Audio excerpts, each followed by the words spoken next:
ಯೇಸುವಿಗೆ ಸ್ತೋತ್ರ. ಇಂದು 2 ಮೇ 2026. ಎಲ್ಲರಿಗೂ ವಾರಾಂತ್ಯದ ಶುಭಾಶಯಗಳು. ದೇವರ ಪ್ರೀತಿ ಕೇವಲ ಭಾವನಾತ್ಮಕ ವಾತ್ಸಲ್ಯವಲ್ಲ, ಅದು ದಹಿಸುವ ಅಗ್ನಿಯಾಗಿದೆ. C.S. ಲೂಯಿಸ್. ಒಮ್ಮೆ ಒಬ್ಬ ಬಾಲಕ ತನ್ನ ತಂದೆಯೊಂದಿಗೆ ಅಕ್ಕಸಾಲಿಗನ ಮಳಿಗೆಗೆ ಹೋದ. ಅಕ್ಕಸಾಲಿಗನು ಒಂದು ಚಿನ್ನದ ತುಂಡನ್ನು ಬೆಂಕಿಯಲ್ಲಿ ಹಾಕಿ ಕಾಯಿಸುತ್ತಿದ್ದ. ಮಗನು ತಂದೆಗೆ, ಅಪ್ಪ, ಈ ಅಕ್ಕಸಾಲಿಗ ಯಾಕೆ ಚಿನ್ನವನ್ನು ಬೆಂಕಿಯಲ್ಲಿ ಹಾಕಿ ಹಾಳು ಮಾಡುತ್ತಿದ್ದಾನೆ ಎಂದು ಕೇಳಿದ.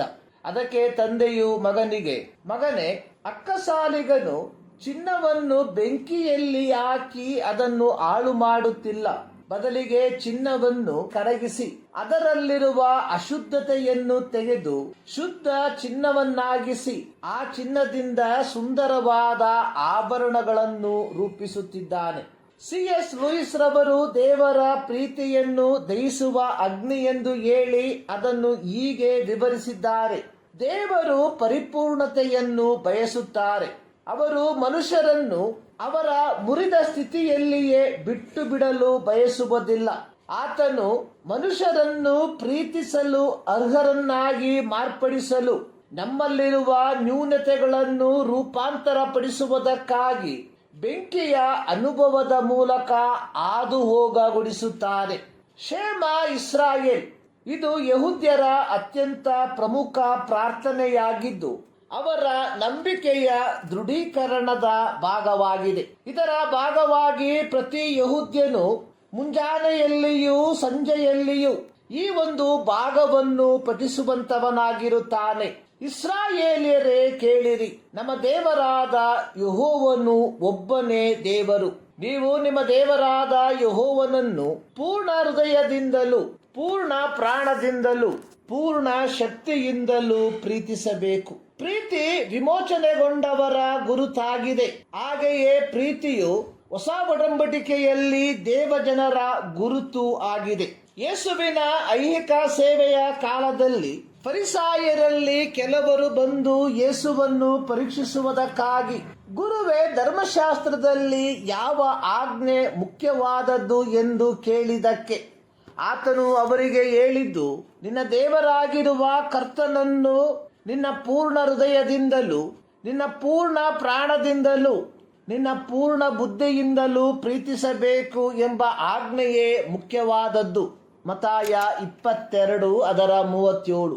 ಯೇಸುವಿನ ಐಹಿಕ ಸೇವೆಯ ಆರಂಭ ಘಟ್ಟದಲ್ಲಿ ಬೆಸ್ತರಾಗಿದ್ದ ಪೇತ್ರನನ್ನು ಅವನ ತಮ್ಮನಾದ ಆಂದ್ರೆಯನನ್ನು ಗಲಿಲಾಯದ ಸಮುದ್ರದ ಬಳಿಯಲ್ಲಿ ಕಂಡು ಅವರಿಗೆ, ನನ್ನ ಹಿಂದೆ ಬನ್ನಿರಿ, ಮನುಷ್ಯರನ್ನು ಹಿಡಿಯುವ ಬೆಸ್ತರನ್ನಾಗಿ ನಿಮ್ಮನ್ನು ಮಾಡುವೆನು ಅನ್ನಲು ಅವರು ತಮ್ಮ ಬರೆಗಳನ್ನು ಬಿಟ್ಟು ಆತನ ಹಿಂದೆ ಹೋದರು.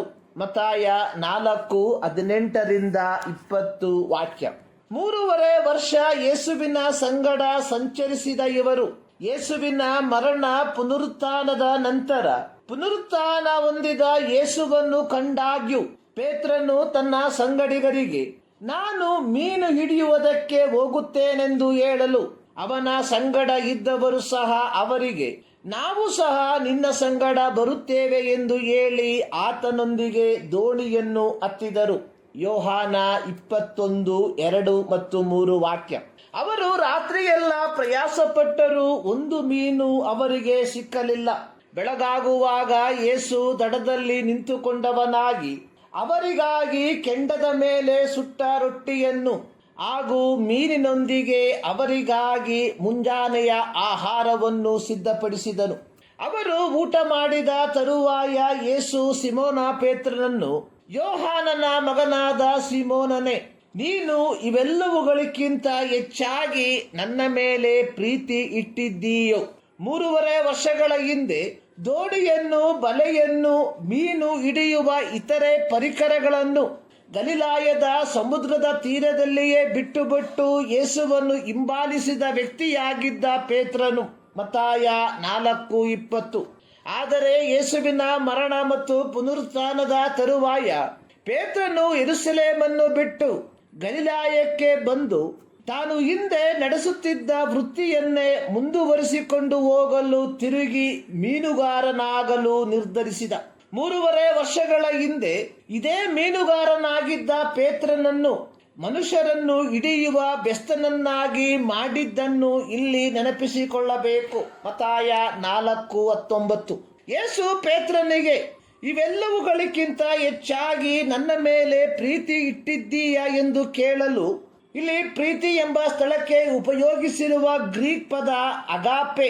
ಅಗಾಪೆ ಪದದ ಅರ್ಥ ಸಂಪೂರ್ಣ ಬದ್ಧತೆಯನ್ನು ಸೂಚಿಸುವ ಇಚ್ಛೆಯಿಂದ ಕೂಡಿರುವ ಅತ್ಯುನ್ನತ ಪ್ರೀತಿ ಅಥವಾ ಸ್ವಯಂ ತ್ಯಾಗದ ಪ್ರೀತಿ. ಯೇಸುವಿನ ಪ್ರಶ್ನೆಯ ಮುಂಭಾಗದಲ್ಲಿ ಪೇತ್ರನಿಗೆ ತನ್ನ ಅವಿಧೇಯತೆಯ ತೀವ್ರತೆ ಎಷ್ಟೆಂಬುದು ಮನವರಿಕೆಯಾಯಿತು. ಯೇಸುವಿನ ಪ್ರಶ್ನೆಗೆ ಪೇತ್ರನು ಯೇಸುವಿಗೆ ಹೇಳಿದ್ದು, ಸ್ವಾಮಿ, ನಿನ್ನ ಮೇಲೆ ಮಮತೆ ಇಟ್ಟಿದ್ದೇನೆಂಬುದನ್ನು ನೀನೇ ಬಲ್ಲೆ. ಇಲ್ಲಿ ಪೇತ್ರನು ಸಹೋದರತ್ವ ಪ್ರೀತಿಯನ್ನು ಪ್ರತಿಪಾದಿಸುವ ಫಿಲಿಯೋ ಪದವನ್ನು ಬಳಸುವವನಾಗಿದ್ದಾನೆ. ಪೇತ್ರನಲ್ಲಿ ತಾನು ಬಯಸುವಂತಹ ಅಗಾಪೆ ಪ್ರೀತಿ ಇಲ್ಲದೇ ಇದ್ದಾಗ್ಯೂ ಯೇಸು ಅವನಿಗೆ ನನ್ನ ಕುರಿಮರಿಗಳನ್ನು ಮೇಯಿಸು ಎಂದು ಹೇಳುವವನಾದನು. 2ನೇ ಬಾರಿ ಯೇಸು ಪೇತ್ರನಿಗೆ, ಯೋಹಾನನ ಮಗನಾದ ಸೀಮೋನನೇ, ನನ್ನ ಮೇಲೆ ಪ್ರೀತಿ ಇಟ್ಟಿದ್ದೀಯೋ ಎಂದು ಕೇಳಲು ಪೇತ್ರನು ಯೇಸುವಿಗೆ, ಹೌದು ಸ್ವಾಮಿ, ನಿನ್ನ ಮೇಲೆ ಮಮತೆ ಇಟ್ಟಿದ್ದೇನೆಂಬುದನ್ನು ನೀನೇ ಬಲ್ಲೆನು ಅಂದನು.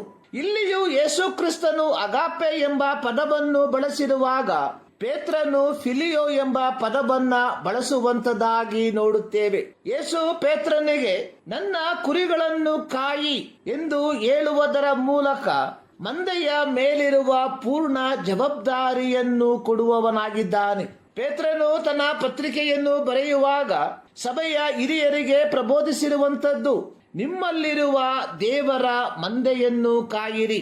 1 ಪೇತ್ರ 5:2. ಯೇಸು 3ನೇ ಬಾರಿಯೂ, ಯೋಹಾನನ ಮಗನಾದ ಸಿಮೋನನೇ, ನನ್ನ ಮೇಲೆ ಮಮತೆ ಇಟ್ಟಿದ್ದೀಯೋ ಎಂದು ಕೇಳಿದನು. 3ನೇ ಬಾರಿ ಯೇಸು ಅಗಾಪೆ ಪದಕ್ಕೆ ಬದಲಾಗಿ ಪೇತ್ರನು ಬಳಸಿದ್ದ ಫಿಲಿಯೋ ಎಂಬ ಪದವನ್ನು ಉಪಯೋಗಿಸಿ ಕೇಳಿದ್ದು, ನನ್ನ ಮೇಲೆ ಮಮತೆ ಇಟ್ಟಿದ್ದೀಯೋ ಎಂಬುದಾಗಿ. 3ನೇ ಬಾರಿಯೂ ಯೇಸು ಪೇತ್ರನನ್ನು ನನ್ನ ಮೇಲೆ ಮಮತೆ ಇಟ್ಟಿದ್ದೀಯೋ ಎಂದು ಕೇಳಲು ಪೇತ್ರನು ದುಃಖಪಟ್ಟು, ಸ್ವಾಮಿ, ನೀನು ಎಲ್ಲ ಬಲ್ಲೆ, ನಾನು ನಿನ್ನ ಮೇಲೆ ಮಮತೆ ಇಟ್ಟಿದ್ದೇನೆಂಬುದು ನಿನಗೆ ತಿಳಿದದೆ ಅಂದನು. ಪೇತ್ರನ ದುಃಖಕ್ಕೆ ಕಾರಣ ಯೇಸು ತನ್ನ ಪದವನ್ನು ಬದಲಾಯಿಸಿ ಪೇತ್ರನು ಬಳಸಿದಂತಹ ಪದವನ್ನು ಉಪಯೋಗಿಸಿ ಕೇಳಿದ್ದರ ಫಲವಾಗಿ ಪೇತ್ರನು ತನ್ನ ಸೋಲನ್ನು ಒಪ್ಪಿಕೊಂಡು ಯೇಸುವಿಗೆ ಹೇಳಿದ್ದು, ನೀನು ಎಲ್ಲ ಬಲ್ಲೆ. ಪೇತ್ರನ ಮನೋಭಾವವನ್ನು ಅರಿತ ಯೇಸು ಅವನಿಗೆ ನನ್ನ ಕುರಿಗಳನ್ನ ಮೇಯಿಸು ಎಂದು ಹೇಳುವುದರ ಮೂಲಕ ಅವನನ್ನು ಪುನಃಸ್ಥಾಪಿಸುವುದಾಗಿ ನೋಡುತ್ತೇವೆ. ಪ್ರೀತಿಯ ದೇವಜನರೇ, ದೇವರ ಪ್ರೀತಿಯಲ್ಲಿ ನಡೆಯುವುದು ಅಂದರೆ ಸಹೋದರ ಸ್ನೇಹದಿಂದ ತ್ಯಾಗದ ಪ್ರೀತಿಗೆ ಬದಲಾಗುವುದು ಎಂದರ್ಥ. ಅದಕ್ಕೆ ಅತ್ಯುತ್ತಮವಾದ ಉದಾಹರಣೆ ನಮ್ಮ ಯೇಸು ಕ್ರಿಸ್ತನು ಆಗಿರಲಾಗಿ ಆತನ ಮಕ್ಕಳಾಗಿರುವ ನಾವು ಆತನ ಹೆಜ್ಜೆಯ ಜಾಡಿನಲ್ಲಿ ನಡೆಯುವವರಾಗಿರುವ ಈ ಮುಂಜಾನೆಯಲ್ಲಿ ಸರ್ವಶಕ್ತನಾದ ದೇವರು ಈ ಅಧ್ಯಯನದ ಮೂಲಕ ನಿಮ್ಮನ್ನು ಧಾರಾಳವಾಗಿ ಆಶೀರ್ವದಿಸಲಿ.